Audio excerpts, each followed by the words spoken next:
the way your thoughts operate can only process a certain amount of scale and complexity. But if you hang around someone who can process and organize and deal with more complexity than you can update the way you think as well and process complexity. So when you talk with someone who has dealt with a higher level of complexity than you should really focus on how they talk, the words they use, how they structure ideas, and that will definitely upgrade your thinking OS.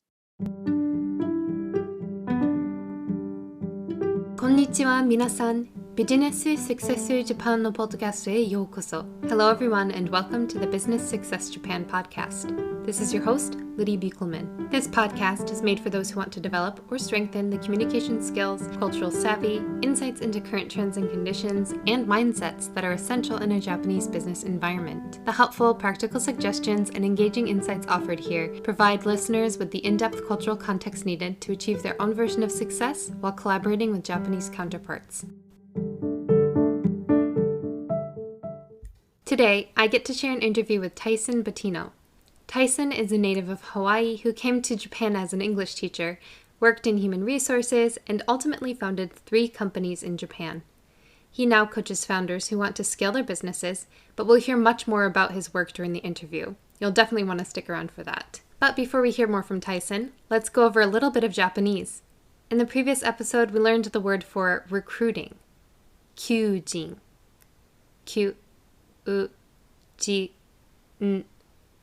Kyujin.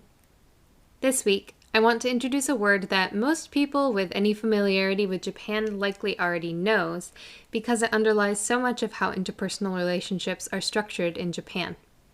Senpai. Senpai. Senpai. If you look at the description of the episode, you'll be able to see what it means based on the kanji, as they can roughly be translated as a head comrade or something similar. In practice, a senpai is typically someone who's your senior or ahead of you at work or school. While the concept is somewhat different than the topic of mentorship that is discussed in today's episode, your relationships with your senpai can be an invaluable source of support and inspiration if managed well.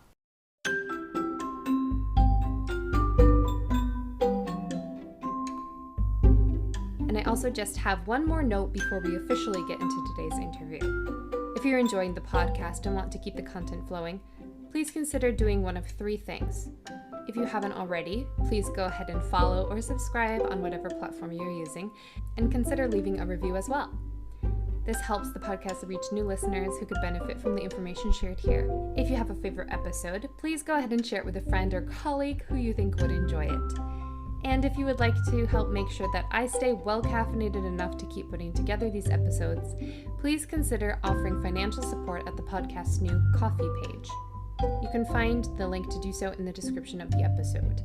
So thank you so much in advance, and let's get into today's conversation.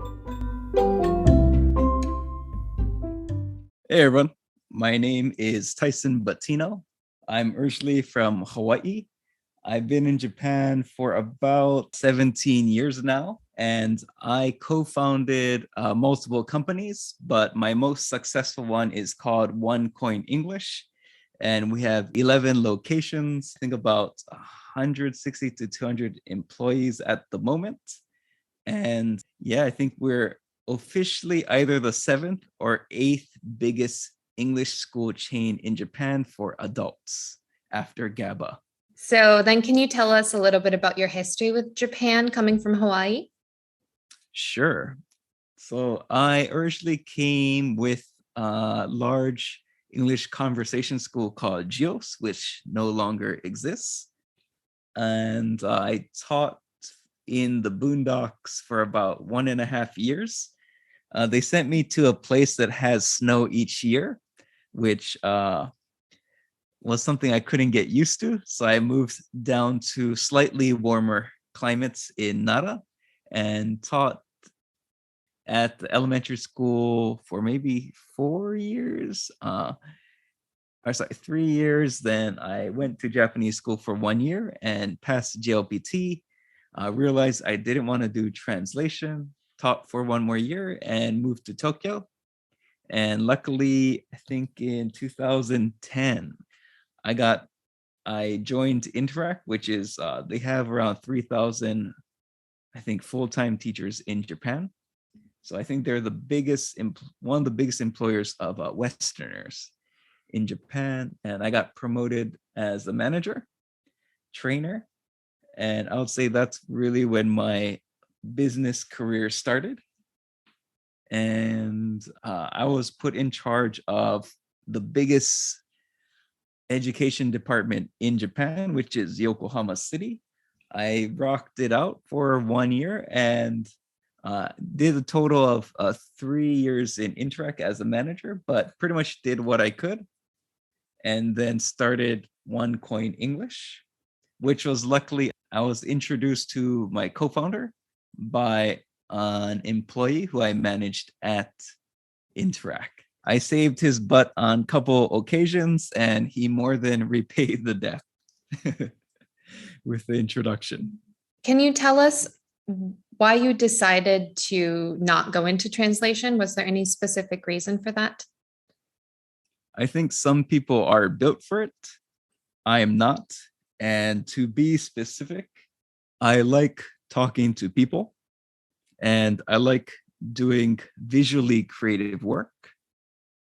So translation was not the most suitable work for me. Also, I prefer to watch videos, for example, lectures, listening to podcasts, but I have a really hard time reading books and focusing.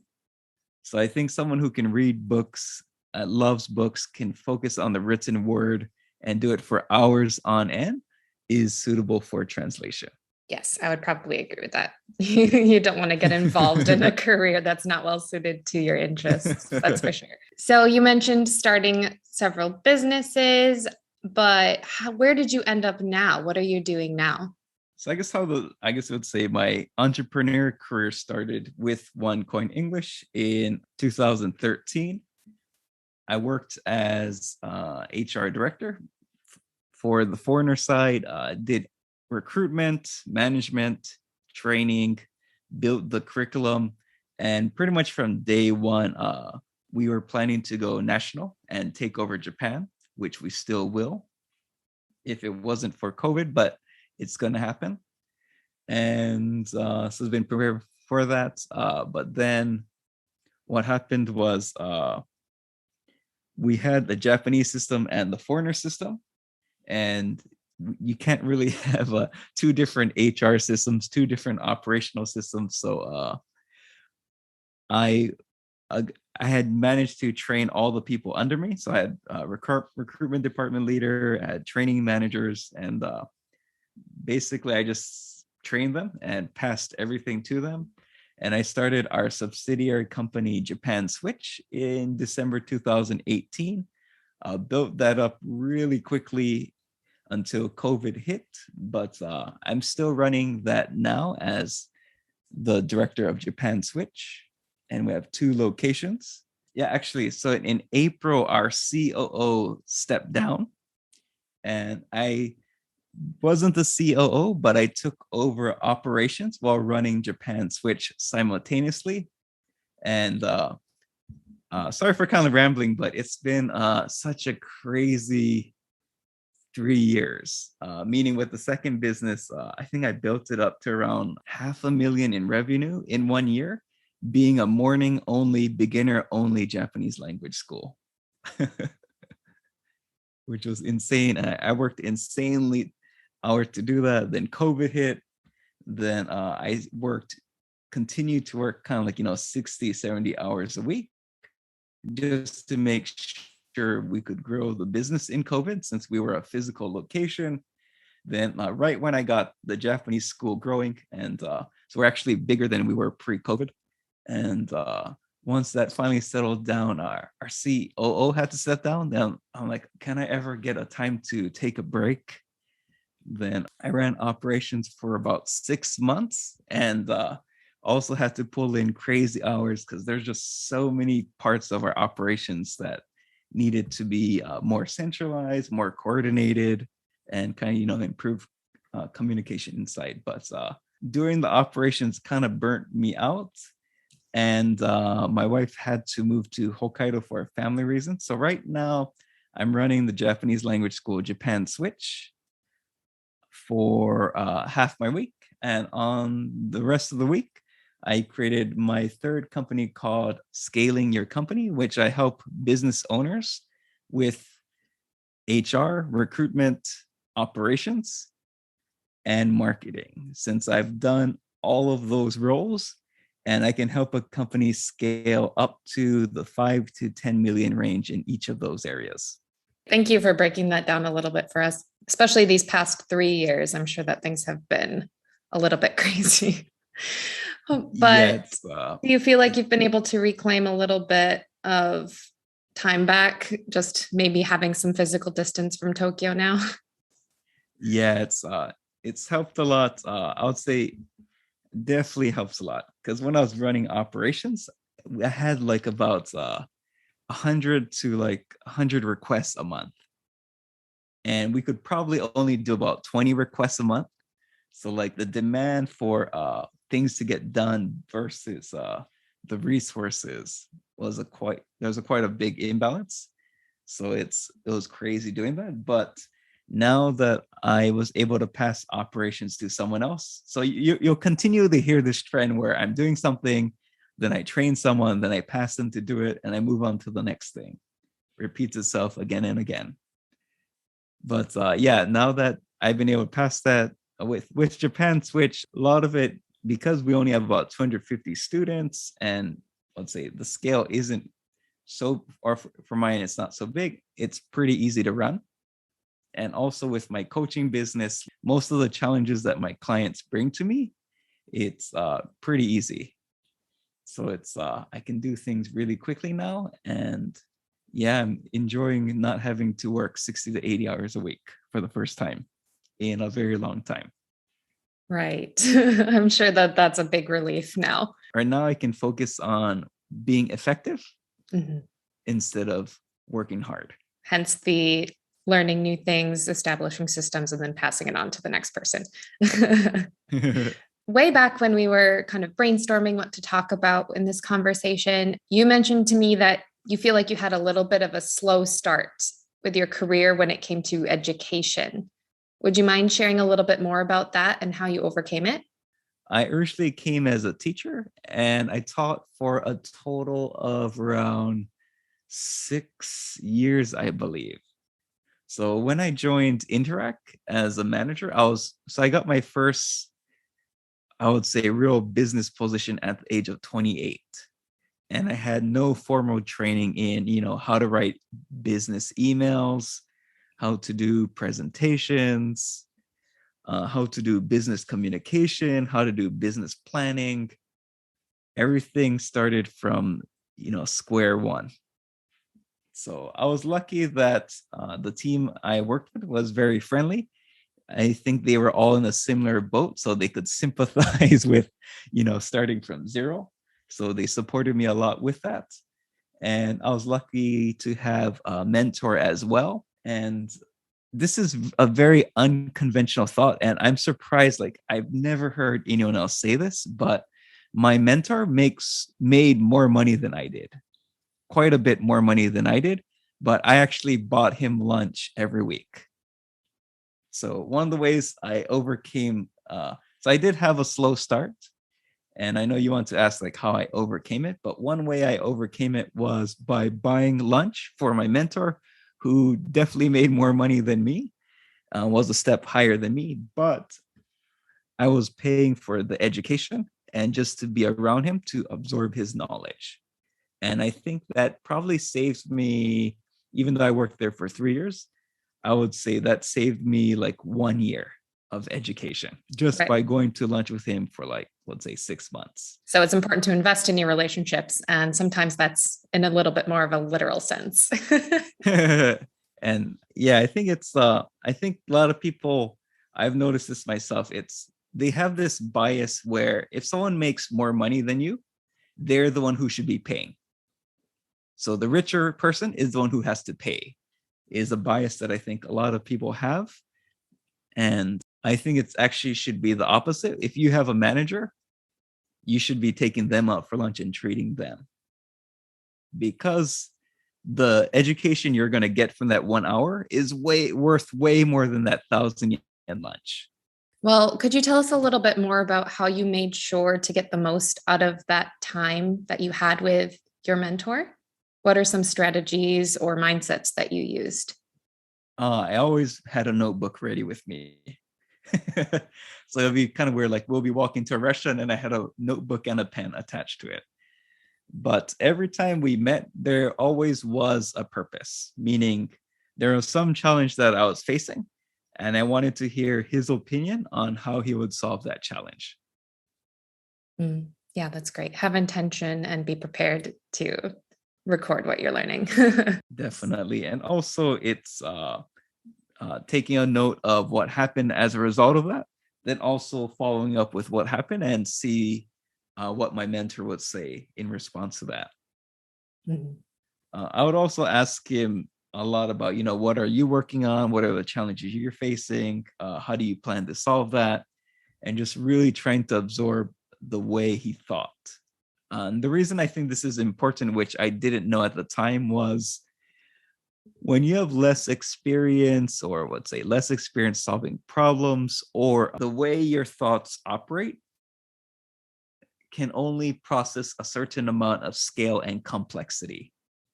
But if you hang around someone who can process and organize and deal with more complexity than you can update the way you think as well and process complexity. Because when you scale your business, things just get much more complicated because there's much more people. There's layers of, I don't know the correct term for it, but there is layers between you and other staff. So for example, when I was the director at the company I found, One Coin English, I think there's around four layers of managers between me and the ground level staff. And so when you have that much layers, it creates so much complexity. So when you talk with someone who has dealt with a higher level of complexity than you should really focus on how they talk, the words they use, how they structure ideas, and that will definitely upgrade your thinking OS. Yeah, that's a great way to think about it, because when you're facing challenging or overwhelming situations, it can be really easy to kind of get wrapped up internally in dealing with it, when in reality, you can learn a lot more about how to deal with it if you look outside yourself. Or luckily, I had a mentor who was very fond of me and invested a lot of time with me, because I was a person who was easy to train.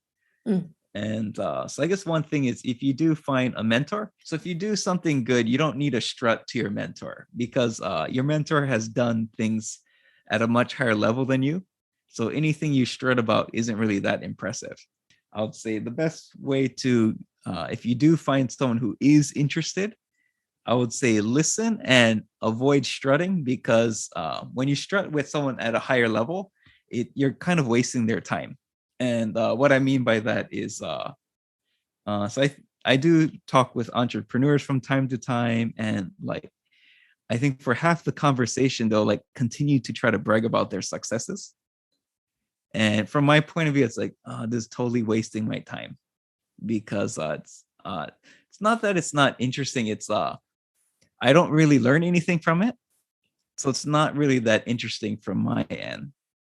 And but if it was something that I've never done before, that would be very interesting, and I would probably ask you a lot of questions. But if your mentor or the person you would like to be mentored by is not asking you questions, it probably means you're talking too much.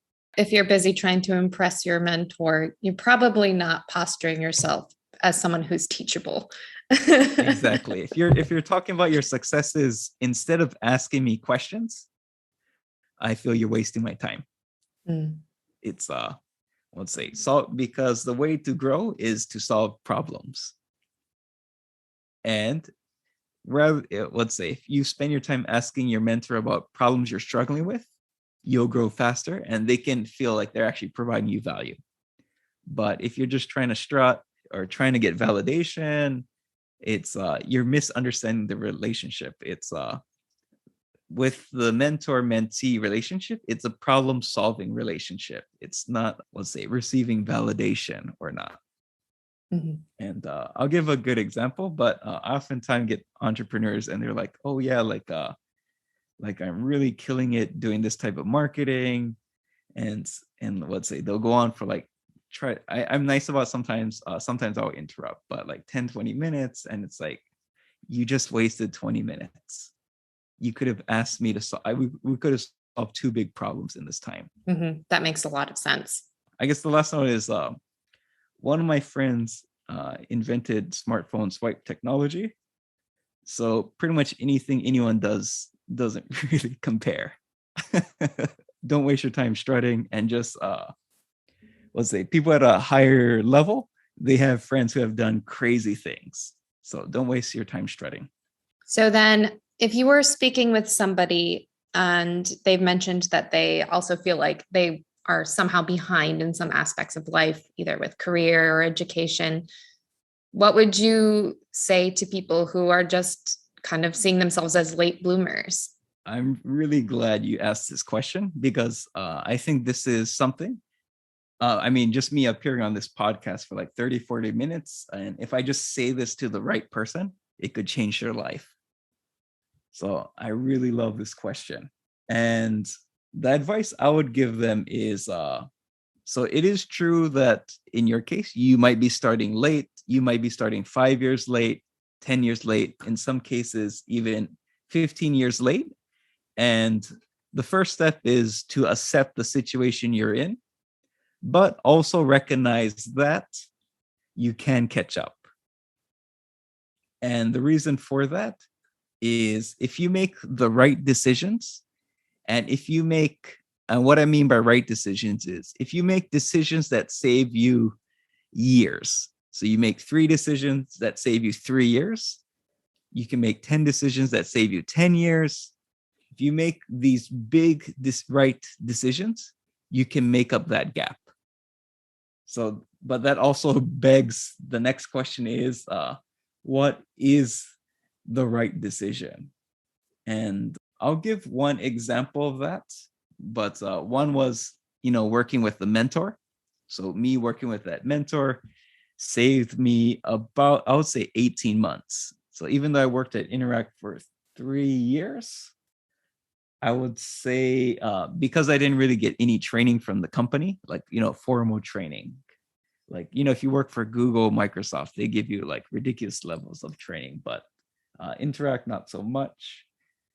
And yeah, I would say I probably got about 2.5 solid years of training thanks to that mentor, instead of 1, even though I was in the company for 3 years. So one is finding the right mentor who can save you 1 to 3 years. The second is choosing the right company. And what I mean by that is, you need to find the right position in the right company where they will train you.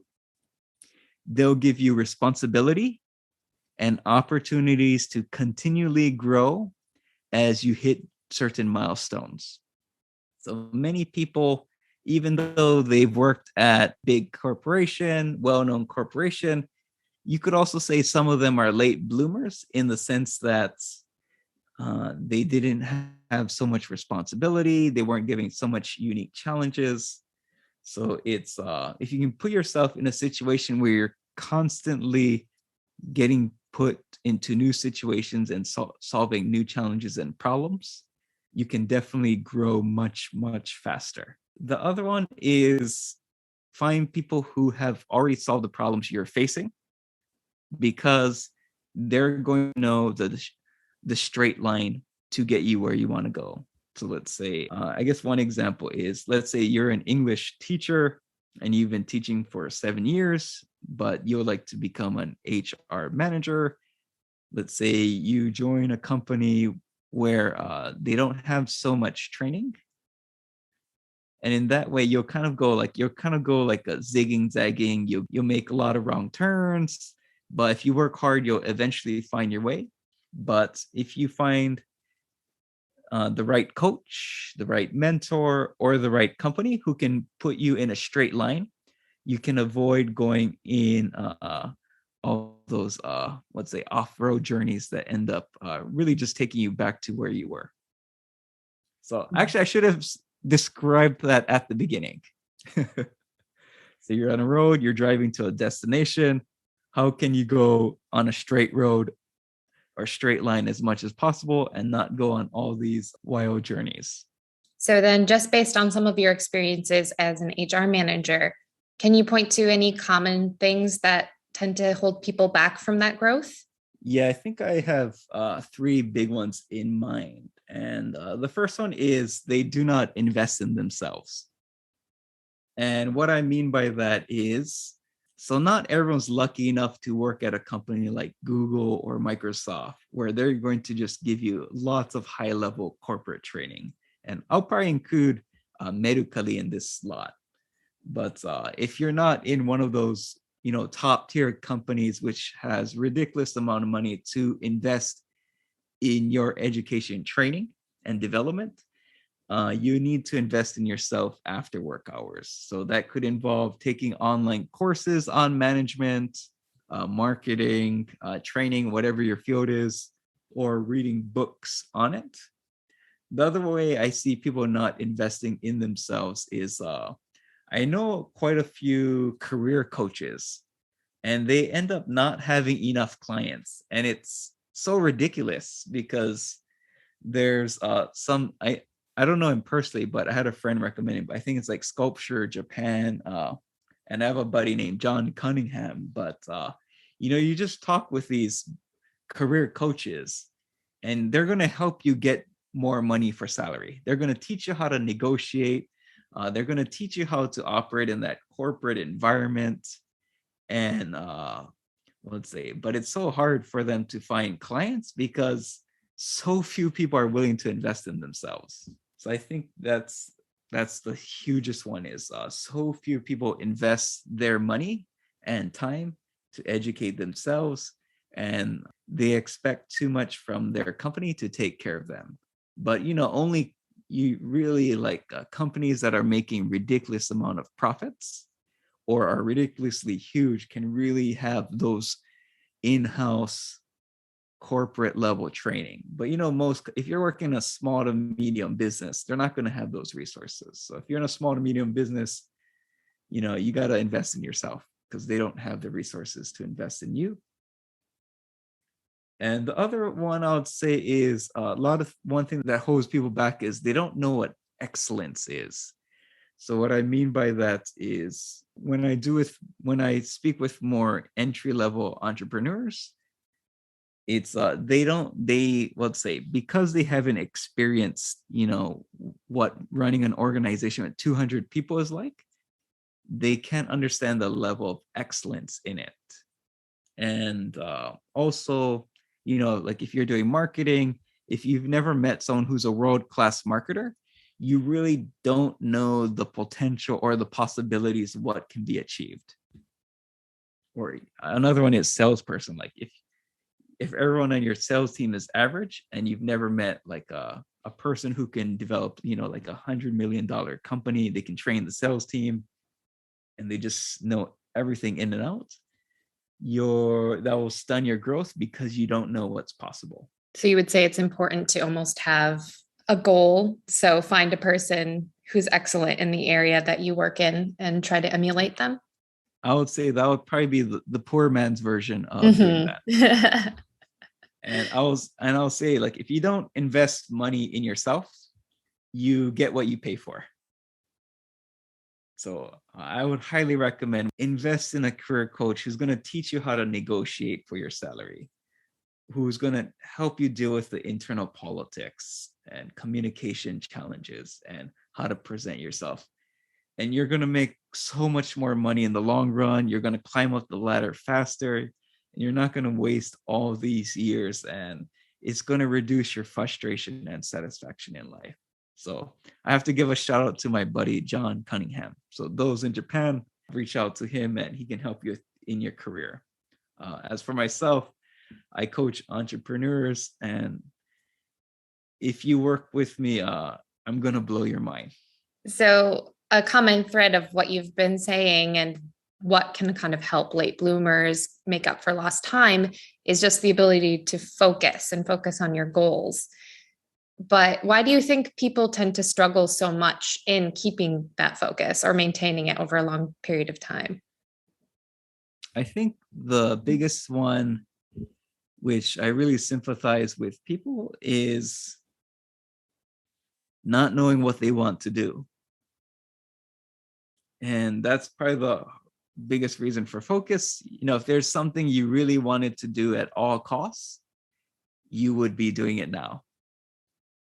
And so, you do see a lot of, famous, successful people who tout their horn, but in some ways they are lucky in that they were able to discover their reason of being at such an early age or time. So I think entrepreneurs, especially really successful entrepreneurs, underappreciate knowing what you want to do as a factor for their success. And another one is there's also the dopamine issue. So if you don't understand dopamine, you definitely should, because it could change your life. But basically, if you do things that are pleasurable, your dopamine receptors in your brain go crazy, light off. But when you do things that are hard, so I guess one thing is, so dopamine, you watch, or if you watch a movie where someone's successful, you'll probably be, release some dopamine, because you get the feelings of success without doing anything. Other ones, playing video games, drinking alcohol, eating sweets, all the good stuff releases dopamine. But, having that conversation with an underperforming employee, or dealing with that employee who may has anxiety issues, or, that's not a fun, or who's going to get mad at you no matter what you say and avoid taking responsibility. That unless you're a sadist, that's not going to reduce any dopamine there. So it's if you get too addicted to the dopamine, you're going to avoid the hard things, which is often the things you need to do right now. Those hard conversations, those understanding taxes, understanding investment, doing sales, getting rejected. Those are the hard things that may not produce dopamine for you immediately, but those are the things you need to do. So if you do have, I would really look into dopamine addiction and also look into dopamine fast. Yeah, I guess I'll mention other thing about dopamine. It's when people share your beliefs, or if they share your same political opinion, or they share your same view on life or complaints, that also is pleasurable. So, and that kind of prevents you from meeting people with different ideas who can open up your mindset. And so I think, and in that case, you might, I guess you'll say focus, but I would say probably growth speed. It'll slow down your growth speed. Doing the things that aren't sexy is sometimes the things you really need to focus on. Definitely. And we're all wired the same way. We're all wired to seek out that dopamine, those quick fixes, those quick hits. But just being aware of that is a great first step to actually being able to be more intentional with your goals and how you want to spend your time to reach them. So I would definitely agree with that. And if you don't have a clear goal, that's probably an area to focus on as well. You might have to spend 6 months, 1 year. You might have to journal a lot. You might have to speak to various people and go through that journey. But once you find that thing that gives you passion, that makes you want to get up in bed and devote your life to, or dedicate your time to, things get much easier to focus. So if you don't have something to focus on now, you should probably focus on finding what to focus on first. Yeah. Do you have any advice on how to discover that thing that you want to devote so much of your life to? I think if you don't venture out of your comfortable environment, you might not find the thing that gives you, or I would say you might not find that thing. And what I mean by that is, I think it's a or in some people, they get lucky and they find it early. But if that's not your situation, I think it's a quantity issue, meaning the more things you experience, the more likely you'll eventually find it. But if you narrow the quantity that you're experiencing, let's say the longer you might stagnate and just kind of float and drift. So, would you mind telling us if you have a specific example of a communication breakdown that you've experienced that you think is due to culture? Yeah, this is a really tough question because I tend to focus more on individuals as opposed to culture. So it's a tough question for me to answer, but I would say it's how long things take in Japan.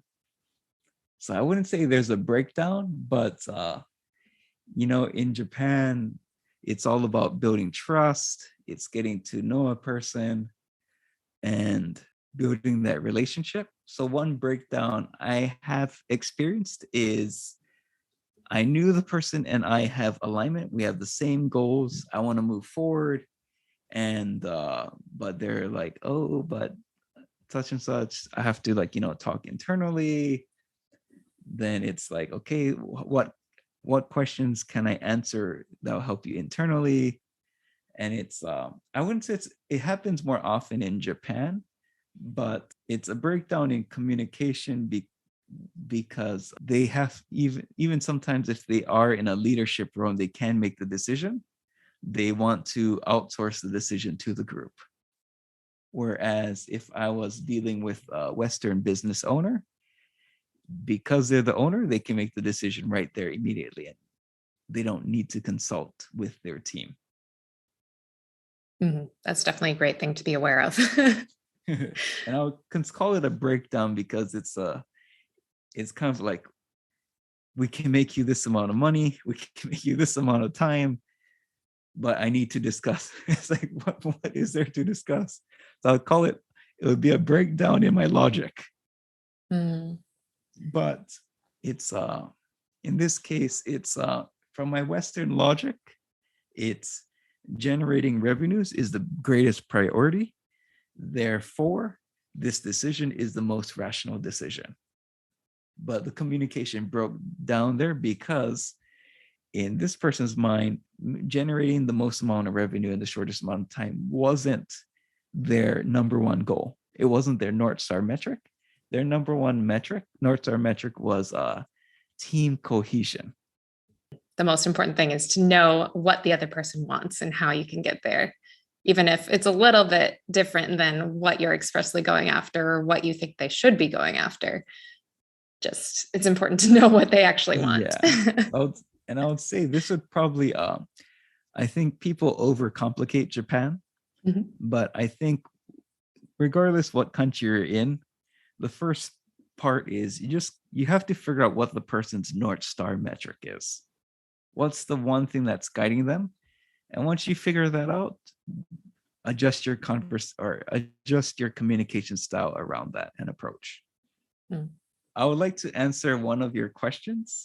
First, I'll go into the question you had, which was, what advice would you give to people hoping to start in Japan? And I'm pretty sure a lot of guests have given a lot of conventional answers, like, you need to do something that you really got to understand the market. You got to do a lot of market research. And I would like to give some unconventional and maybe humorous examples. Sorry, I'm kind of a contrarian, and I like to be, I like to be out of the box. But so I guess what my semi-conventional answer would be, if you plan to do business in Japan, do something that you have a competitive edge in that can easily be explained to Japanese people. There's so many businesses who have great products that can't easily be explained to Japanese people because there's no something you can tie it to in their culture or language that would make it So that's my it's semi obvious, but it's worth noticing because it's I would say it's uncommon knowledge. For one unconventional one, and this is the approach that I took with my business coaching. It's actually I don't have any Japanese clients, and the reason was when I started my business coaching, I had two goals. One is to work with interesting entrepreneurs. The second one is to make up the 50% of my salary that I was losing. I stepped down as a board member at the end of September. So from October, I lost half my salary. So how could I make it up quickly? And it was not, and it definitely does not involve Japanese business people. The reason is they're much more longer sales cycles. You have to build that relationship. So my conventional advice is don't target Japanese businesses and start off with foreign businesses because there's a shorter sales cycle. And so I think a lot of people, of course, there's a smaller market size, but with my coaching business, I've been able to regain my 50% of my salary cut. And actually, I'm making more money now than I was 1 month ago because my sales plan was my North Star metric was find interesting clients and speed to make up that revenue deficit. And another conventional advice is if you're going to do business in Japan, maybe create a community first, then launch a business on top of that. So I think there's some people who do it for fintech. There's some people who do it for fitness. There's some people who do it for business groups, entrepreneur groups, for coding. Create a community first. You'll get a lot of the bilingual Japanese people. Then that will help get you into the Japanese sales cycle much faster than coming stage 0. And my last advice is a humorous example. I'm not sure if my buddy thought of this when he came up with it, but I have to give a shout out to my buddy, Bo Becker, but he runs a company called Reiwa Pharmaceuticals, and his company has been in business for 2 years. But with a name like Reiwa Pharmaceuticals, it sounds like a company that's been around for 100 years. So my humorous example of what to do if you're starting a business in Japan is choose a name that makes it sound like you've been in business for 50 to 100 years. And that might help open some doors to Japanese businesses. So Lydia, I hope those were some interesting and unconventional approaches. Yes, thank you so much for sharing those. Definitely plenty of takeaways for my listeners in those. And yeah, to promote my business. So my business is called scalingyourcompany.com. It's spelled exactly as it sounds. And I help business owners with 10 million, so about 100,000 US in annual revenue, up to around, or I'll just say 3 million US revenue, and even around 5 US annual revenue. And I help them scale their company to 10 million revenue and above. I can help you with things like marketing because I'm very good at digital marketing. Also recruitment. I would say I'm very, very good at recruitment branding. I would say I'm probably one of the top for recruitment branding because I ran HR. So I understand recruitment from an HR point of view, but I can also do digital marketing to a high extent. And I'm one of the few people who can combine marketing principles with recruitment and HR. And the last one is I ran operations. I'd say for entrepreneurs, I can really save you like even in 2 hours, I could potentially save you 1 month to 3 months, maybe even more. It's really hard to explain how different everything would be for you if you were to work someone who has solved a lot of complexity like myself. And me personally, rather than creating a large corporate environment, I really love 100,000 to 10 million. Like I really, really love that area. And yeah, I highly recommend working with someone like me. And I'm very affordable. And my pay scale is we start at around 14,000 yen per hour. And as I help you reach milestones like 500,000, a million, my hourly rate increases. So because I already have a successful company, I don't need to charge you consulting prices. And I want to work with people for like 2 years, 3 years, 5 years. And the reasons consultants are so expensive is because they have to hire salespeople, they have sales cycles. But in my end, I'm not going to do any sales. It's just marketing and long-term clients. And therefore, you get the savings. So I will put all the links to those resources in the description of the episode. So be sure to check those out as well. And yeah, I think we covered about everything we needed to today. So thanks so much. Thank you so much. And for anyone who's listened to the end, thank you for putting up with the rants. But hopefully there's some great takeaways that will help you scale your business. I hope that you enjoyed today's episode. To learn more about Tyson Batino and his work, be sure to check out the links in the description of this episode. If you enjoyed today's episode, go ahead and share it with a friend, colleague, or connection on LinkedIn to help spread the perspectives and information shared in the podcast. And please remember to go ahead and subscribe or follow on whatever platform you are using, and also leave a rating and review if you enjoy the podcast. If you would like to support the podcast financially, please check out the link to my new Ko-fi page to help keep me well caffeinated and making content. As always, feel free to email me at businesssuccessjapan@gmail.com if you have any other questions, comments, or suggestions for future episodes or interview topics.